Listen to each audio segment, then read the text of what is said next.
Hi, Guy Lawrence here. Welcome everyone to my podcast. Now, many of you will be watching this on video. I don't generally do intros on video. They're normally audio only on iTunes and Spotify. So if you listen to this via audio or if you've seen this on YouTube, hello. I hope you've had an amazing 2022. It is the day before New Year's Eve as I am recording this, and I do a best of every year. It's something I've done since I started podcasting way back in 2013 in my previous company, 180 Nutrition.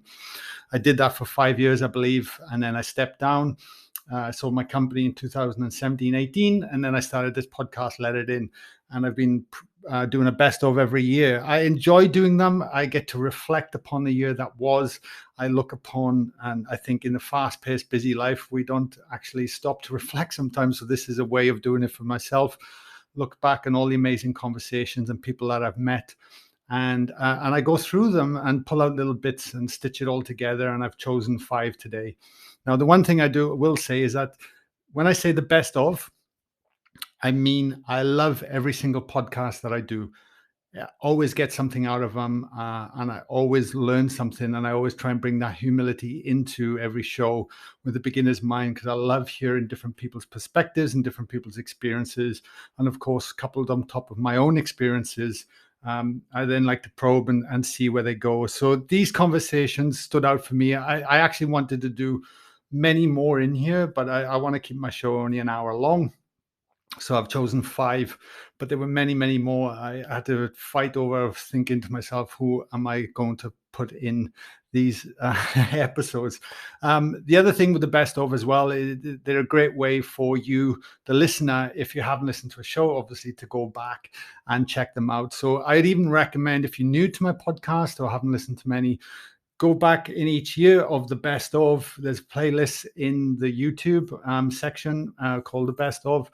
And that might prompt you to go and check out, because obviously there's over 240 episodes now, I believe, of different conversations, which is a lot. And it might give you a reference point of previous episodes you might want to go and listen to. Saying all that, I just want to thank you all for listening, tuning in. Obviously, if people don't listen, then there's no platform in the first place. I do get asked, though, why aren't there many more views on YouTube to what it is normally? Because predominantly my listeners actually are on Spotify and iTunes. And I get asked that quite regularly, especially when you look at some of the guests I've had on as well. And the only thing I would say to that is I don't push the podcast really in any shape or form. YouTube, being a YouTuber is not my goal. It is not my objective. I put the podcast out there freely, and for anyone that wants to listen and finds it and enjoys it. I don't really go into the SEO search engine. People make full time out of YouTubing. That is not my role. My role and goal is to be a facilitator. I facilitate retreats and workshops and events. I work along with some amazing facilitators. And after working in the online space with my previous company, what I wanted to do was actually be in front of people and be with, and we now have facilitate large groups of people. I'm probably in front of more than 200-300 people a month now, teaching this work that we do. So the podcast is just an outlet for me, and whoever finds it is wonderful. So if you're watching this right now and you're wondering, that's why. So anyway, just put that out there. So with no further ado, let's move on with the show. All right, so first up, I have selected Robbie Holtz. And Robbie Holtz co-wrote a book called The Secrets of Aboriginal Healing. And a good friend of mine, Wayne, hey Wayne, if you're listening to this, recommended this book in our group coaching program. We were a while back, earlier this year, and he's like, "Guy, you got to check out this book." And I bought it on Audible, and The Secrets of Aboriginal Healing. Yeah, it didn't let me down. Obviously, I live in Australia. I am absolutely intrigued with the Indigenous people here, and it's beautiful. It's such a powerful book. And every time I run a workshop, I pretty much mention it to people. So I'm always encouraging people to go out and buy this book, The Secrets of Aboriginal Healing. I listened to that on Audible. I reached out to Robbie Holtz, a partner Gary, who co-wrote it, since passed. The book was written then after he passed, using his transcripts that he went into the Aboriginal communities to help himself heal. Amazing book. Robbie is just a ball of joy. She was just a beautiful human being, and that's why she's up and she's first here now with Robbie Holtz. All right, let's go over to Robbie. One question that keeps coming up though is, well, why have I got to grow? I don't want any of this pain. I just want to, enjoy my day, watch Netflix and just hang out, like leave me alone. Yeah. Eat sugar, right? Have some ice cream. That's a great question. And what I think people need to recognize, and it certainly took me time to recognize, and this is what Gary started to realize after he went into the outback, is that we are souls who come here on this particular planet and are given a body and emotions, and the body and the emotions work together. The body will never lie to you, but the mind will. And so we are given emotions that are much broader range than they are on the other side of the veil. The other side of the veil is imperfection. It's in perfection. And it's stagnant for growth purposes because it's in this perfectionist state. We don't have this broader range of negative, quote unquote, emotions. And I'm not saying negative emotions are bad. I'm saying they're here to teach you. Right? And so we come here as a soul because we grow really fast on this planet, because there are so many opportunities left and right in this third dimensional vibration frequency plane existence, and that we are given opportunities left and right because this planet not only gives you a body and a wider range of emotions, but it also provides third dimensional existence, which tends to be more mind-based, tends to be more fear-based. And so the Aboriginals that we were working with were more in fourth, fifth dimensional vibration frequency, showing us how to get there and where we were getting hung up. And how, they're living in love. They're living in extreme gratitude. They're living in simplicity. They're living in service to others rather than service to self. And they're showing us, they're guiding us. And that's what we tried to put in these books, The Secrets of Aboriginal Healing and The Aboriginal Secrets of Awakening. Again, their blueprint on how to move beyond this third dimensional tendencies that we have, right? This fear-based. And the world is showing us what happens when the minds are in charge and control. And this is about learning how to come with the soul's voice, listening to what the soul's inner wisdom is guiding you, that intuition, that connection to a higher loving one consciousness, or whatever you want to call it, rather than the mind, which tends to be egoic, fear-based, identity-based, that sort of thing. So this is why we come here, guys, because we make huge leaps in growth as a soul, and that's really important. Yeah, totally. And then that soul is contributing to the larger expansion of the universe, I'm guessing. It will keep bringing you what you need to master. And so Gary, his soul intended for him to master deeper levels of forgiveness. So he had this abusive father. They had a soul contract together that, he would be provided opportunities to forgive. Okay. And so Gary eventually reached that. And as he started forgiving, he started getting feeling back in his body.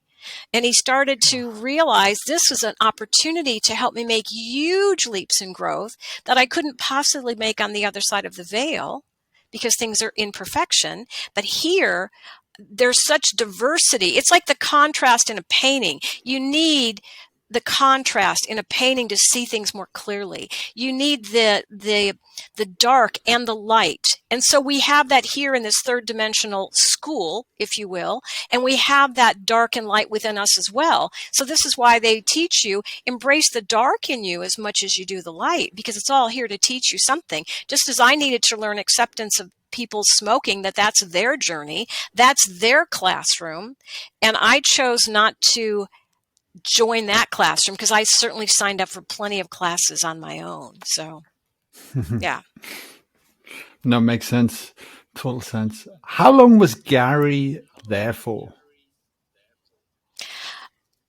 Surprisingly, very short time. He was there less than 2 weeks. But in that 2 weeks' time, he regained feeling in his body, which he hadn't had for 7 years. He clumsily walked down that airplane aisle on the way back, supporting himself. He had been a quadriplegic for quite some time, and he went back a paraplegic.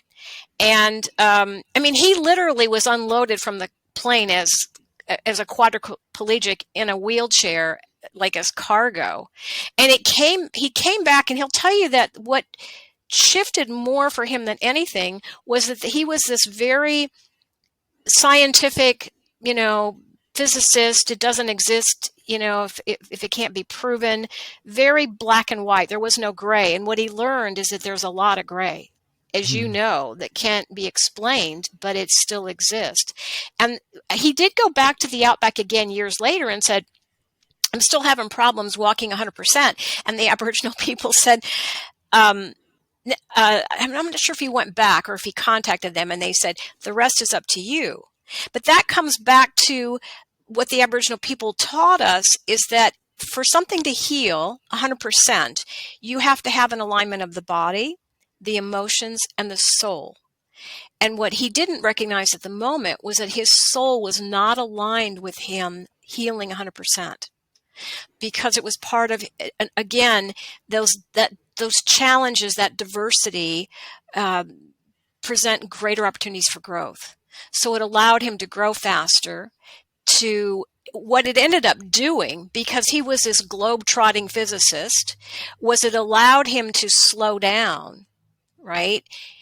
It allowed him to spend countless hours a day communicating to the other side, or that inner wisdom, which is what the Aboriginal tribes people do. They will spend more than half of their time in, you might call it dream time or meditative state, and they start doing that at age 4, which is how they're so connected. They're taught at a very young age to start quieting the mind and start listening to that inner wisdom and following that, and that's much more real to them where they go in these meditative states. And so that's what Gary learned. And when he came back from the Outback, he started developing these abilities. He started meditating. He started connecting to the other side and doing what the Aboriginal people were doing when he was with them, where he became telepathic. And I think it's interesting, Guy, that the only people who are aware typically that he's communicating to them telepathically were autistic people. They always recognized that he was communicating to them. And it didn't matter where they were. It didn't matter if they were on the other side of the planet, the world. It didn't matter. But he became telepathic. He was able to view inside the body, which is what the Aboriginal people were doing when he was there. He could see energy. He could see tumors inside people. He could see guides and angels. That was new to him. And he was able to communicate to them, to their guides and angels, to understand more about what was going on. And, for instance, what the soul had intended for this person to learn, or, why these things had happened. But so again, to heal something 100%, you have to have the body, the emotions, and the soul on board. And so that sometimes people get frustrated. Maybe they finally have aligned the emotions. Maybe the body is aligned, but maybe the soul is not. Or maybe the soul is aligned and the emotions are aligned, but the body is just so far gone it can't repair itself at that point. So that's what the Aboriginals taught us, is that it's an alignment of all three of those. Incredible. Okay, now I've selected Pete Smith, and that was a more recent podcast that I recently did, but that got a huge reaction, and a lot of people reached out to me saying, wow, what an episode.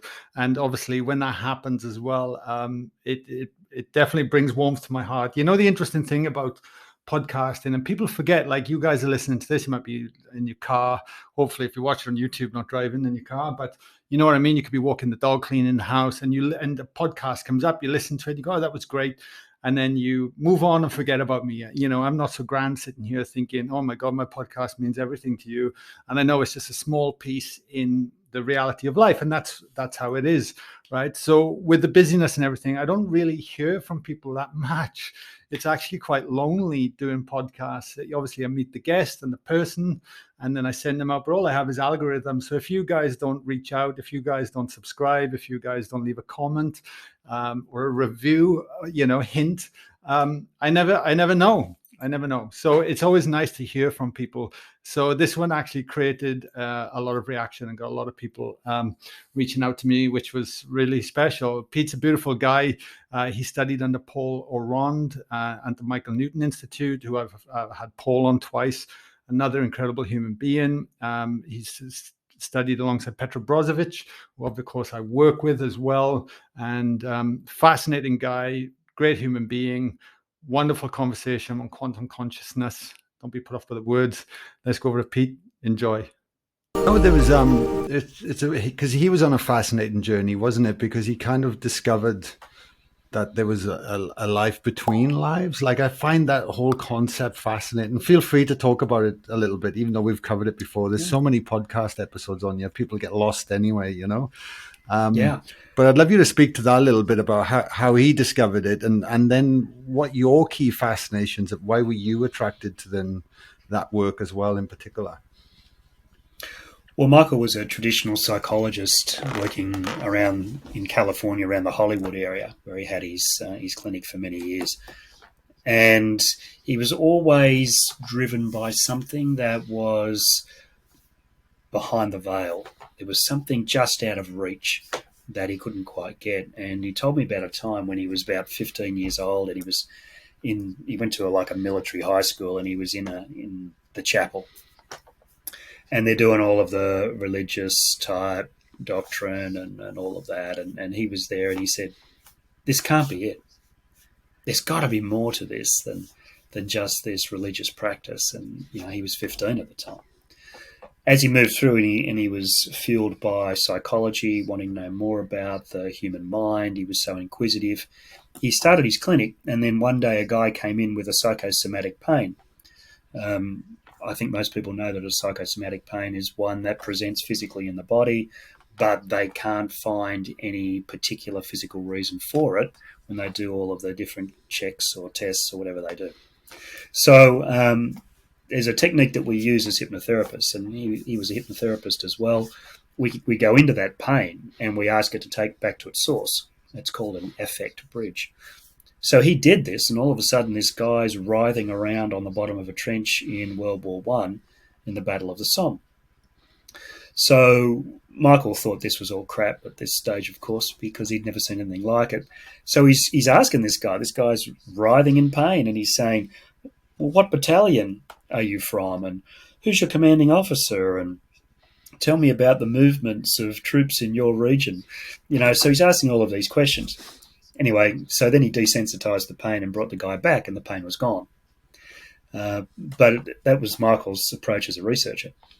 So then he wrote to the War Office in London, and he validated this guy's story from the British Army records. And it all ticked off, every piece of information that he got. So then he started to explore a little bit further. He got into the past lives, and then he had a lady who came in with depression. Again, he went into where's the source of this, and she flipped into the afterlife in the company of her soul group.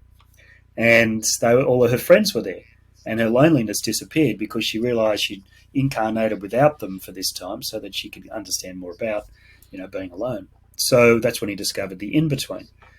Over a period of 7,000 clients, 35 years, he perfected these approaches where we take somebody into their past lifetime, but then keep going beyond the concept of reincarnation back into the spiritual realm and understand why you've chosen this life, what your purpose for being here is, what are the patterns across the lineage of your soul, who are the people that you incarnate with regularly. So this whole methodology of life between lives started to emerge, and the Newton Institute was founded in 2002, 20 years ago now. And we've now spread to, 40 different countries, I think, at last count. 200 and something highly specialised people. We've just run a big training with some trainee therapists from China and Asia. So we're moving into different languages now. So my attraction to that work was I'd actually graduated as a hypnotherapist, and I went into Borders bookshop, God rest its soul, and stood there in Borders and said, closed my eyes in front of the metaphysical book section, take me to the book I need today. So I stepped up to a bookshelf and I pulled this book off the shelf. It was Journey of Souls, Michael's first book.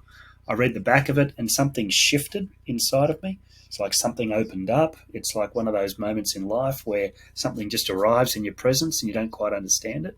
It felt a bit like an earth tremor, but I looked around the shop and no one else was having the same experience.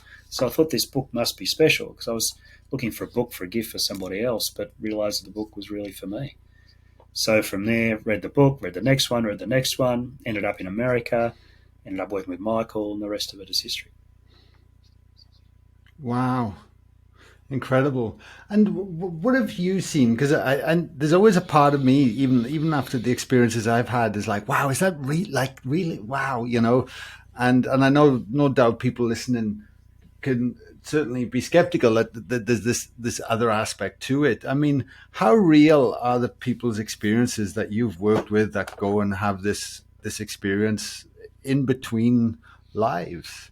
Especially if how does it happen, and do people expand beyond themselves, different aspects of their consciousness? How would you describe it all as well? Well, maybe to give an example would be a good one, but also let me give some context first. A client comes in for one of these sessions that may go for something like 4 hours, and there's various preparation that's happened along the way, including most likely a past life regression to make sure that we can get that person out of the current incarnation and access another. So then we'll take them through the Newton methodology as it's come to be known. We go back through some childhood experiences, back into pre-birth condition where we activate more of what we've come to call the superconscious mind, Michael's term, that is beyond, this state of consciousness or even the subconscious. So we activate that superconscious mind. We go into a past life. We get to the end of that past life and we cross over. Now, every time the client goes through one of these particular aspects, their personality changes. Like you might have a woman who becomes a man in a past life and they'll speak with more male tones and mannerisms. When they go across into the afterlife and we have them there as the immortal presence that is them, that is beyond any human form, beyond any other incarnation as well, there is a depth and a wisdom to them that turns the tables on us, and we just follow them. They really guide and direct the session, and sometimes we become quite the passenger. And here's the example. I said to one lady, why didn't her name, I'll just give her a name of, say, Fiona. I'll say, why did you incarnate as Fiona? And this soul said to me, I'm a researcher, and I'm here to research the human condition. And I specialize in brain activity. So the best way for me to research was to incarnate and have a human brain. And I said, okay, thank you. And she says to me, do you have any questions? Because she's the researcher. She's got a lot of answers. And I said to her, well, can you tell me why we only use 15% of our brain or 20% of our brain? And she said, who told you that? And I said, well, that's some of the information that's come from our neuroscientists. I mean, this is all a bit old now. This is probably 15 years ago. We're more up to date now. But she says, well, that's just wrong. She says, you just haven't invented the equipment that can measure what the brain's actually doing. And, of course, there I was in the arrogance of the human condition, sort of saying that our science has got the answers when, of course, we don't. But interestingly, if you look at neural activity now, the way that it's measured, 15 years later, it's actually proved her to be correct because the brain is doing so much more. The Heart Math Institute are telling us that the brain receives messages from the heart. So there's so much more going on there. So she was completely right. But that's the presence that you have in these people when they're in their superconscious state, Guy. When they're in their soul, they have so much to offer. Wow. And let's take Fiona, for instance. Would she then recall herself saying these things, or does she come out and the session's been recorded and you can say, "Oh no, this is what happened"? What generally happens there? It's like anything with human memory, Guy. I can go to the supermarket in town and I can remember every aisle I went down and what I bought, but by the time I get home, I've forgotten some of that, and I'm just hoping I've got all the right groceries in my bag. So when they first come out of it, it's quite fresh, but then it starts to fade. They will remember the main points, but we always do a recording for them. I once had a client who used to listen to his recording of his session every year on the anniversary. And he used to ring me up or send me an email every year. He'd say, "There's something on that recording this year that wasn't there last year." And it was just because he was given this information in a timeless way, and he was just ready to receive the next message that came. So, when we've got that superconscious recall, integrating it into human form is sometimes difficult. So that recording can be worth its weight in gold. Yeah, beautiful. Okay, next up I've selected Brandon Bays, and she came on my radar. I can't remember when. I've made of mine did one of her programs, and I said, he loved it. And I researched Brandon and learned that she actually lives in Wales, where I'm from, which is amazing. But her journey and her story is quite mind-blowing. It is mind-blowing, and I'm not going to tell you what happens, because if you don't know, go and listen to the full episode. But I invited Brandon on. She's famous for the journey, a process that has certainly helped her, and I really connected with her. Like, we just had great rapport. A beautiful woman and very humble. Like, she had so much humility, and I remember getting off that podcast just thinking, wow, what a privilege to speak to Brandon. And that's why it's here. Okay, let's go over to Brandon. There's two questions that really kicking at me from listening to that, Brandon. Like, that's unbelievable. And the two questions are, and they probably will take a bit of time with both, is the first one being, how did you navigate that early on when you were diagnosed with a tumor to be able to stay focused in what you believed was the right action for you, for the first thing? Because I have no idea, if I was diagnosed tomorrow, how I would respond to that, even knowing what I kind of know and believe in. And the second one is then how do you then, when you have so many challenging aspects happen to you, like you said, in those 3 years, to be able to stay in that strength, to move through all that and accept what is happening and see the greater good for it, because even that is extremely challenging too. So I kind of let you talk to all those things. Okay, well, as I told you, it seemed like I was doing everything right, and I'd been in the health field and certified in so many different areas. I was a master herbalist, a kinesiologist. I had studied and mastered medical hypnosis, NLP. I was at that point teaching living health for Tony Robbins, so traveling around the world with thousands of people. Literally, there'd be like 6,000 people in a room when I would come to Sydney, and I'd be teaching them how to create vibrant health, how to breathe in such a way that it would oxygenate the cells, work out in a way that it would, and what kind of foods cleanse and don't clog the body, and on and on. So really practical stuff. And I was living, breathing, doing this work. And the last thing I ever expected to have happen was for this massive tumor to occur. And of course, I'm not stupid. I went to a surgeon who specializes in this. And at the end of the examination, she said, you have an equivalent to a pelvic mass that's the size of a basketball. And she took me into her consultation room, and here I'm trained in all these areas. I mean, I knew everything about alternative medicine. I was at the cutting edge of it, right? And I'd chosen her because she practiced integrative medicine. And she said, well, Brandon, it's not just the size of this tumor, it's that you're bleeding internally, it's crushing your organs. Haven't you noticed that you're shallow breathing right now? And I said, I had, but I said, I thought that was the weight gain. I was very thin that time, but I looked about not 9 months pregnant, definitely not 6 months pregnant. And, because it was a big mass in my stomach there. And she said, it's crushing your organs and this isn't your period.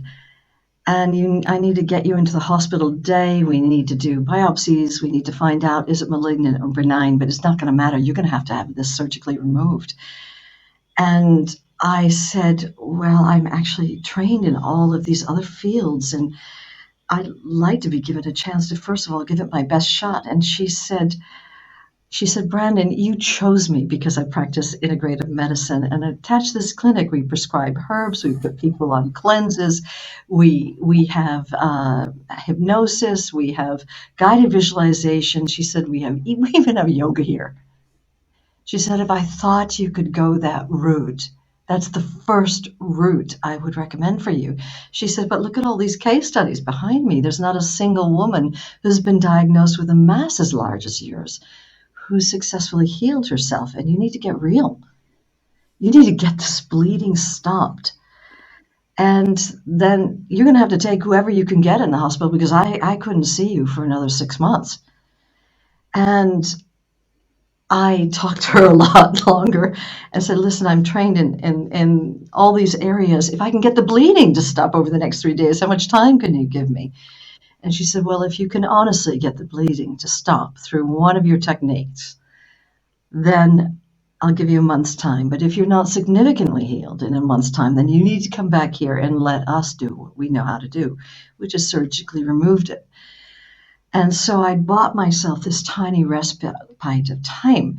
But I got to tell you, I was with my best friend who I asked to accompany me to the doctor. And my heart was pounding through the roof and my mind was going a million miles a minute. And I knew that I was already living, breathing everything that was out there. I was walking my talk.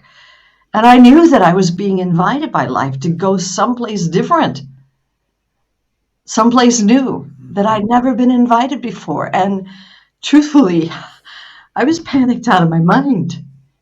And I can remember walking out of her offices there in downtown LA. And I was holding my best friend's hand. And at this point, I couldn't even put one thought next to the next.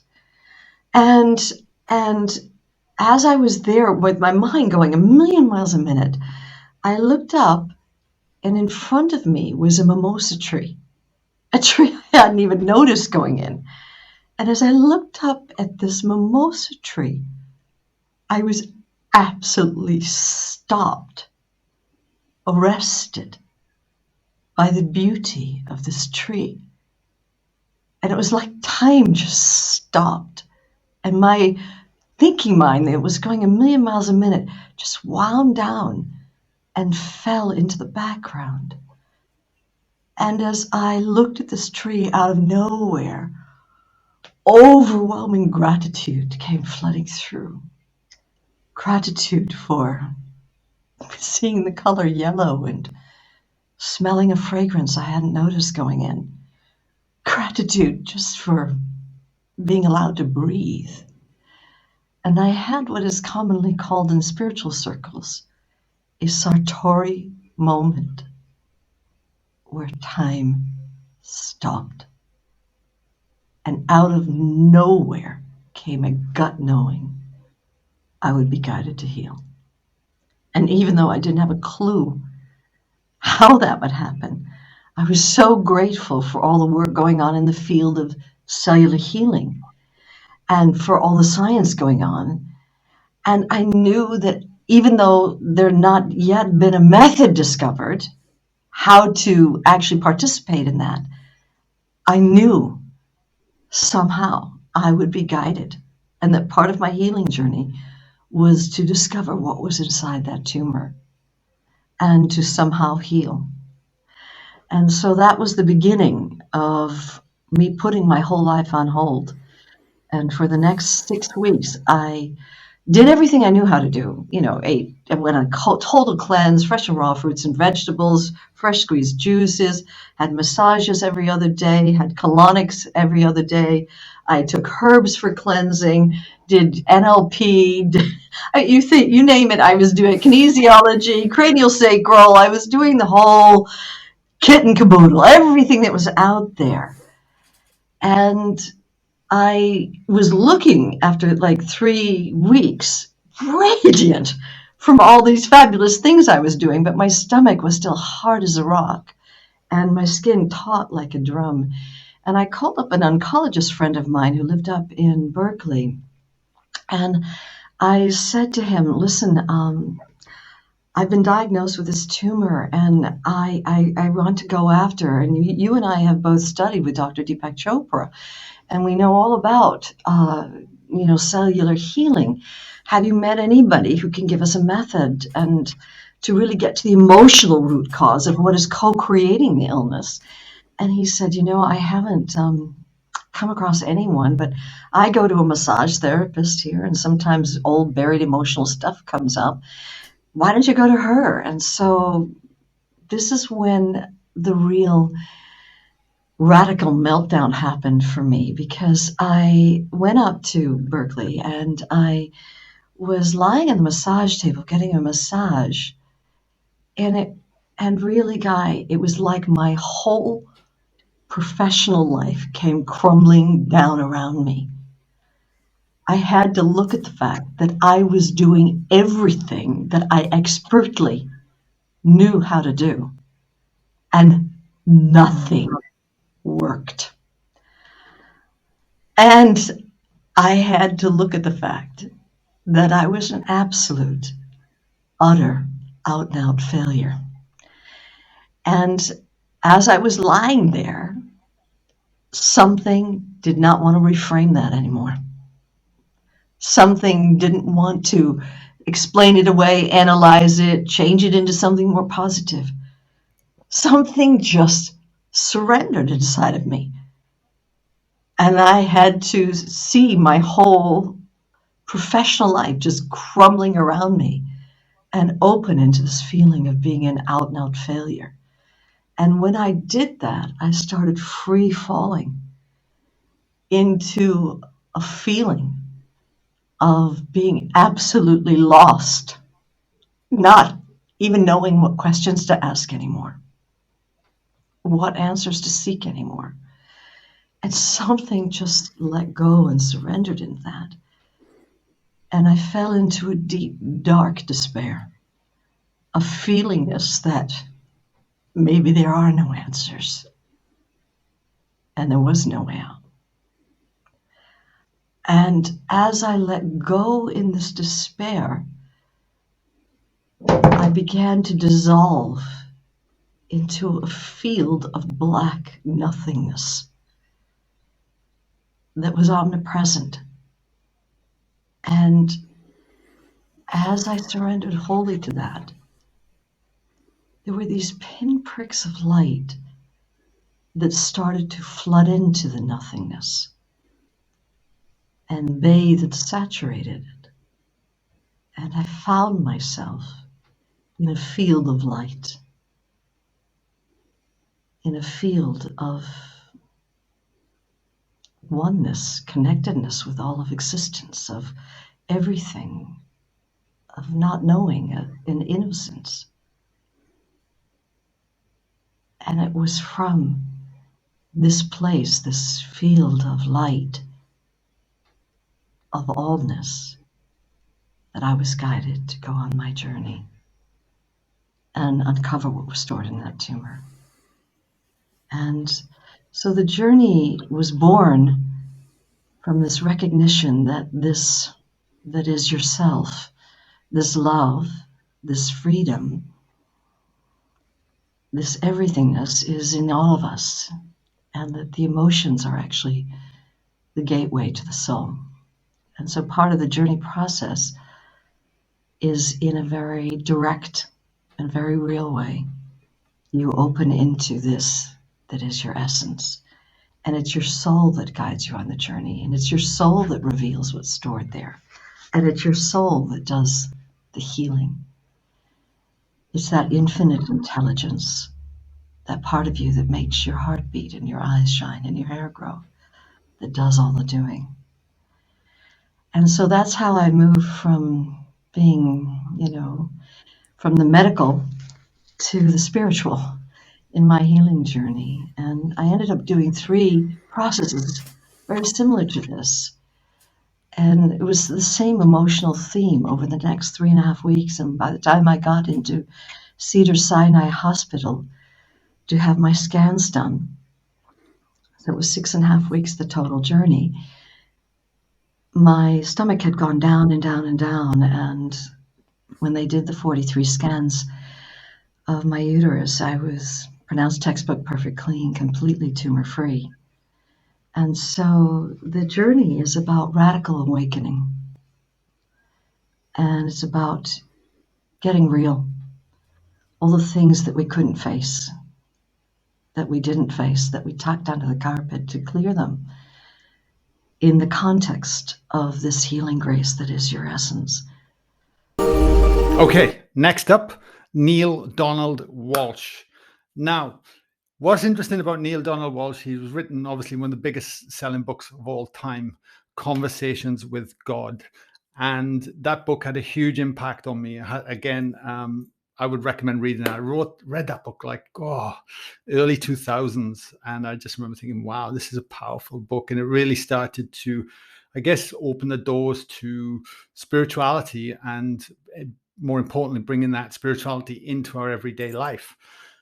Now, having somebody like Neale on, I was fascinated because I think I feel, I should say, that I got something special out of this podcast because I actually naively went in not knowing a huge amount of his journey or his background.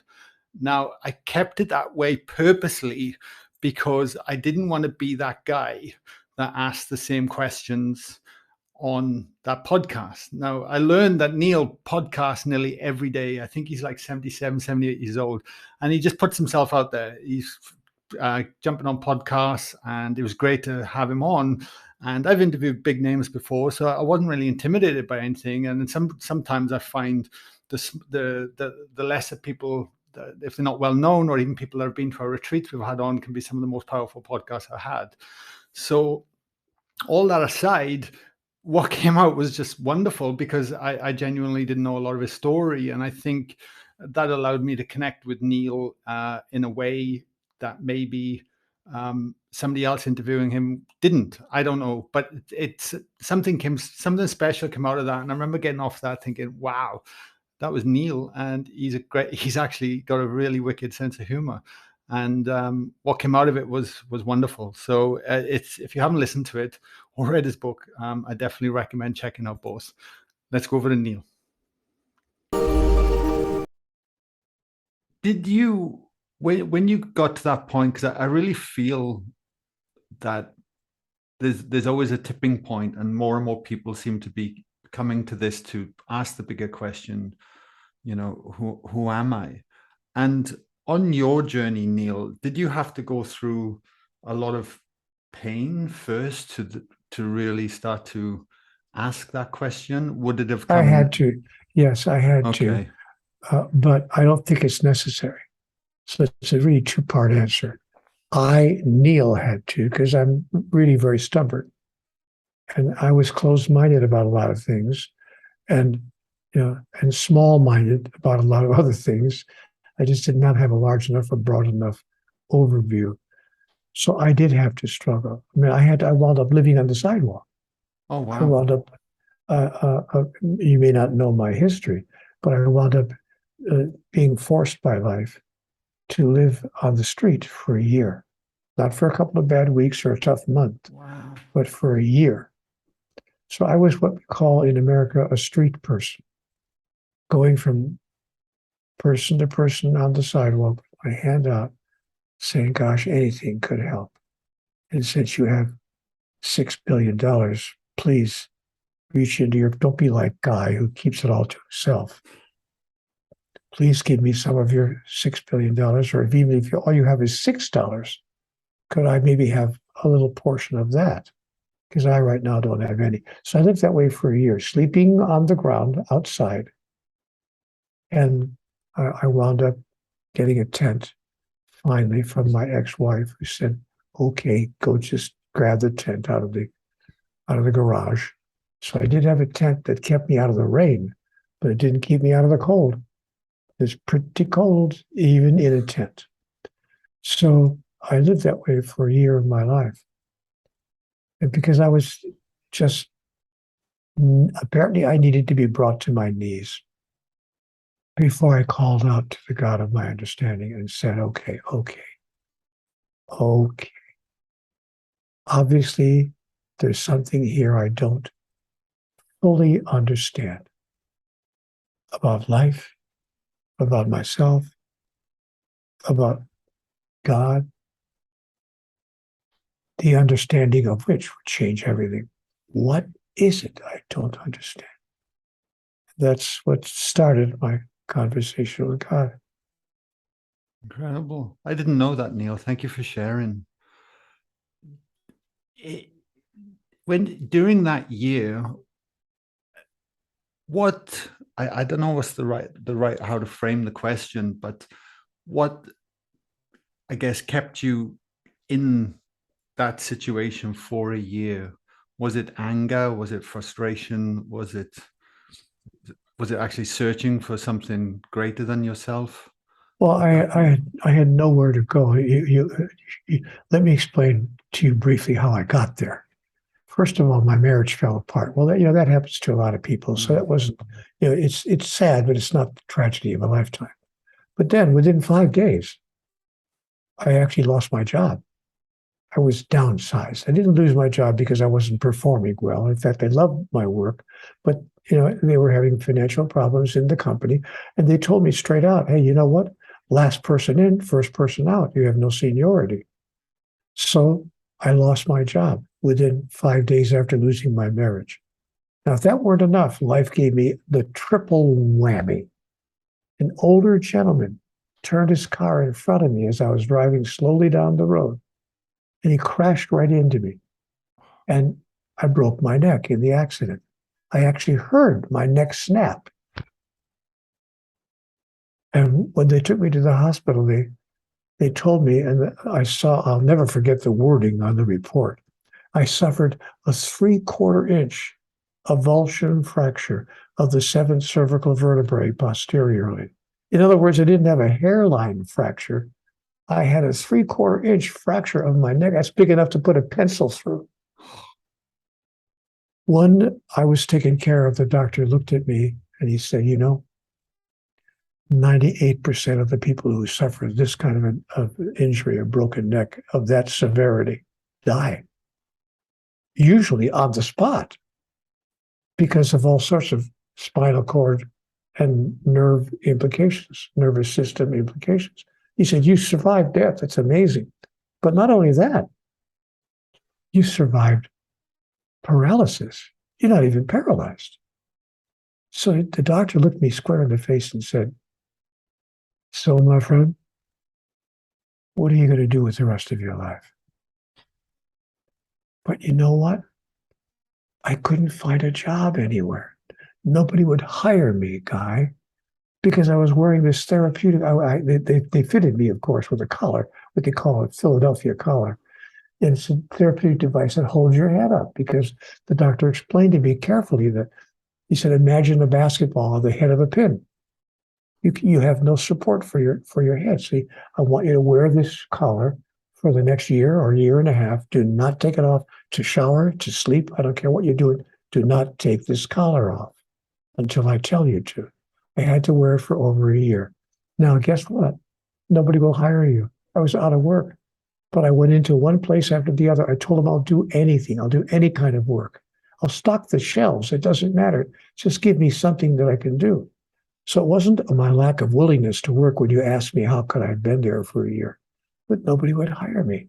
Finally, one person was at least honest with me. He said, Mr. Walsch, no one is going to hire you with that contraption on your neck. You're a walking insurance claim. You make one wrong move and you're going to re-injure yourself, and we're going to be paying your hospital bills for the next 5 years. Nobody's going to hire you until you're obviously in good physical condition. So I ran out of money and I got evicted from my apartment. I couldn't pay the rent and I was living on the street.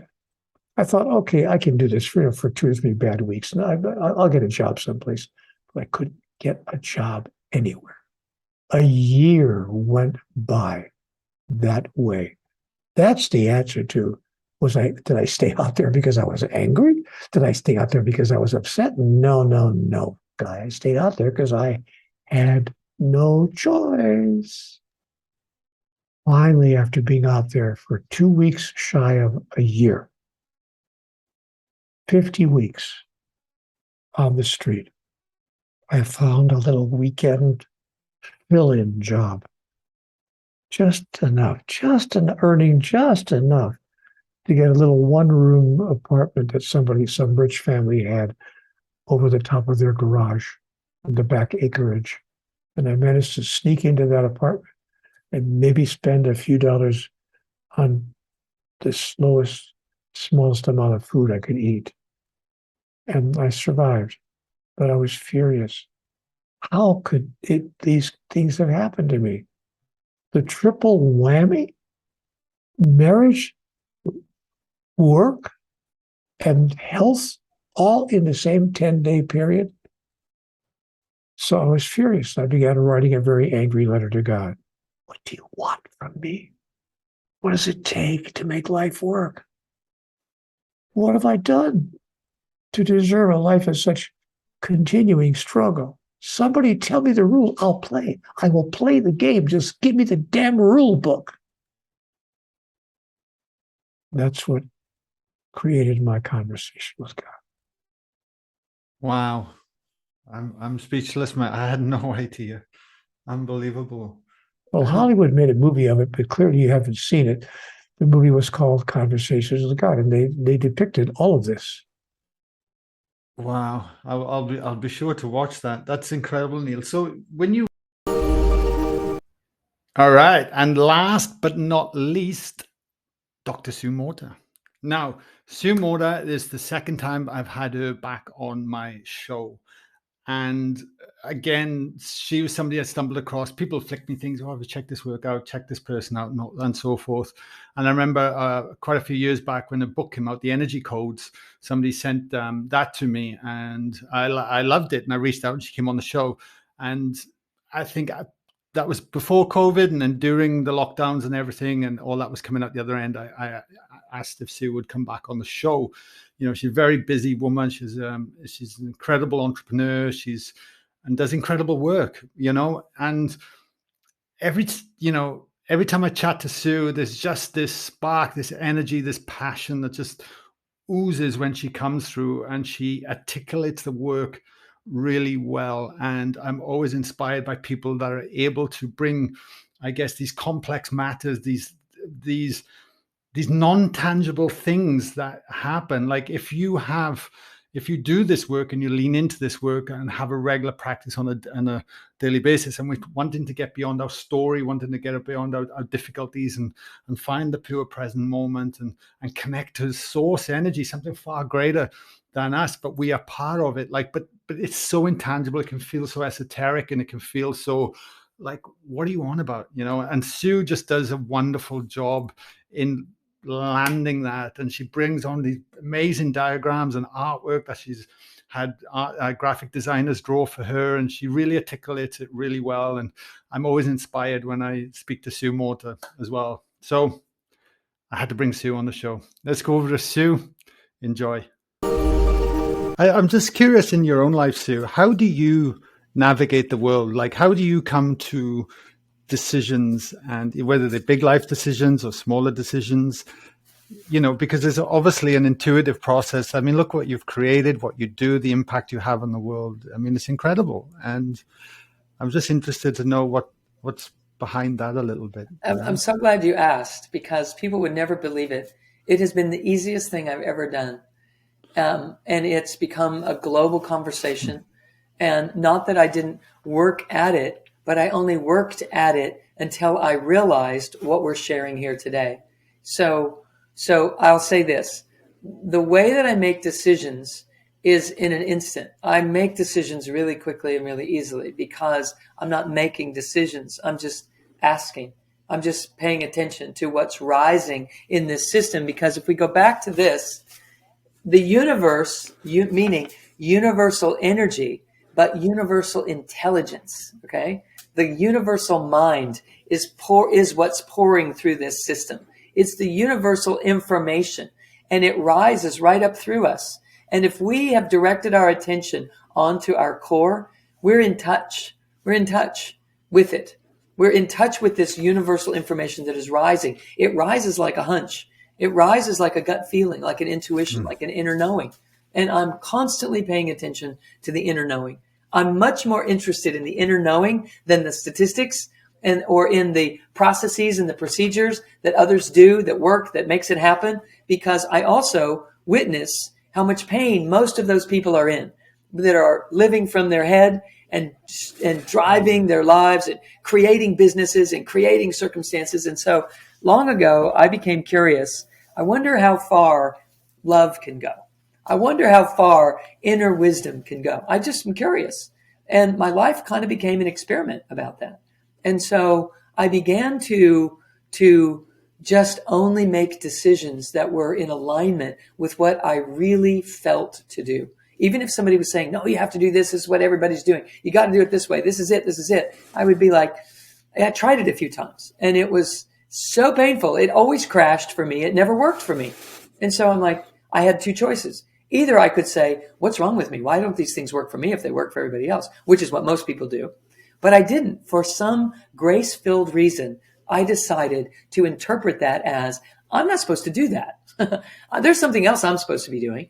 I'm not supposed to keep trying to do that until I get it right and it works for me. I'm supposed to do this my way, whatever that is. I don't even know what it is.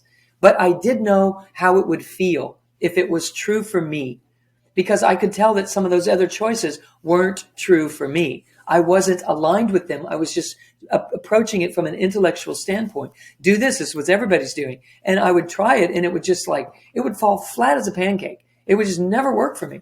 So I was like, well, I'm here and I'm not going to stop living and loving and working to help and serve humanity. And then I had this big opening and this big awakening happen. And it was like lightning came right down through my system. And it was like, I'm going to follow that because that's pretty convincing. You know what? I have another picture here that kind of shows what happened for me. I'm down here in this toric field thing, minding my own business. And then one day in meditation, boom, I lit up in an illuminated state, all because I was doing it my way, not because I was doing what I was supposed to do or what everybody else told me to do. I sat down in a meditation, was like, man, I am just going to do this for me. I don't care if I'm meditating right. I don't care if I'm following the practices. I'm just going to do this for me. And boom, this thunderous bolt of lightning just came down into my system and lit me up. And so from that moment on, my mind was trying to grapple with my old way of being, but it just kept coming home to this feeling, to this sensation. Now, I've taught lots of people who haven't had a bolt of lightning or thunder come through their system or illuminated how to do this. So don't think for a minute that that's necessary. But I teach people how to align and to open in such a way that they can feel that same truth rising. And so the decisions that I make are easy to make, but I want to say this. How I make those decisions so easily isn't determined in the moment that it's time to make a decision. It's made in between those moments. In my in-between moments, I'm constantly working to enhance my ability to sense and feel what's going on in here and who and what I truly am, to train my mind to find me down in here. Because the real me is what's rising in here. I used to think I was the mind that was looking for an answer. But now I realize I am the answer. And I just have to train my mind to find me. so that when my mind is trying to make a decision, it can, because it knows how to find me. And I know the depths of me know the answer. The depths of every one of us knows the answer for any question that their mind will ever come up with, because the depths of us is made of the universe. There's nothing missing. All of the knowledge is there. We are compressed into a funnel, into a channel. We descend to the earth and we rise. And that's how we get to the physical dimension. And that's what we're doing here. So in that, we become chemistries and neurosynapses and all sorts of things that we love to study. We love to study the science of all that. But that's the effect.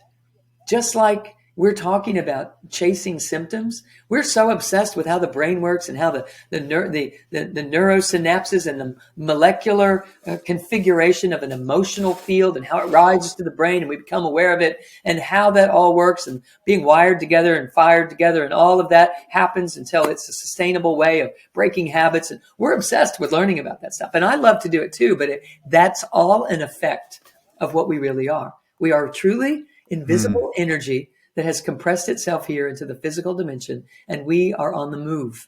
And the sooner we can train our minds to know that to be true, the sooner we're not at the effects of what we've studied.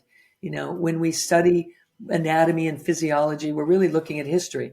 And what we are is the creators of this now present moment and the future. And so it's, you know, I could just go on and on about it, but I just want to say that I spend a lot of time breathing into the belly and up and down the central channel, these techniques that I teach people, because I want a super highway carved between my gut feelings and my conscious awareness. Lastly, I'll say 11 billion bits of information bombarding us every millisecond from the cosmos. Okay. Wow. They don't come to our head. They come to our gut. And we interpret them through little antennas on the surface of the cells and receptor sites that translate that into chemistry and neurosynapses that rise to our awareness. And if we don't get in the way, we get to receive all of the information that we need when we need it to have and handle and manage any circumstance that we have. So the way I make decisions in my life is to constantly be building a superhighway so that I can have access to the information that I need. Then it might not be, you know, mathematical equations that come out of me any given moment. It might just be a, thank you, no. I'm not, you know, thank you, no. It sounds great, but I'm glad that's working for you, but not for me. I'm going to do this instead because I just want to. I just feel it. I feel it. And if people would start to learn to live this way, we would be operating in a much greater state of integration and humbleness that allows for the universe to not be marginalized by our own egoic minds that think we're either better than or less than anything. None of that is relevant. We just are here, as is everyone else. And when we could, if we could and we can learn to operate that way, there would be a greater sense of love emerging from each one of us. And we would get along better on the surface of this planet. We would heal. We would have this life that we long for, particularly at these times. So there you have it, my best of 2022. I hope if you're still hearing my voice or seeing me on video, then you've enjoyed it. And thank you for taking a trip down memory lane with me and reflecting on some of these. I just sincerely hope that these podcasts help you in some way, support you in some way, inspire you in some way. If they do, great. That's what it's all about. I'm a big believer in paying it forward, you know, and what comes around goes around. So I just want to say thank you. Thank you for tuning in. I hope your 2022 was beautiful. And I hope 2023 can even be more beautiful and magnificent for us all. The one thing I've learned over the years, though, is that we have to meet ourselves halfway. You know, we have to take inspired action and come from that passionate place. And then the universe meets us halfway to do so. So wherever you are in the world, I hope you get something from this. If you are watching this on YouTube, please leave a comment. Let us know.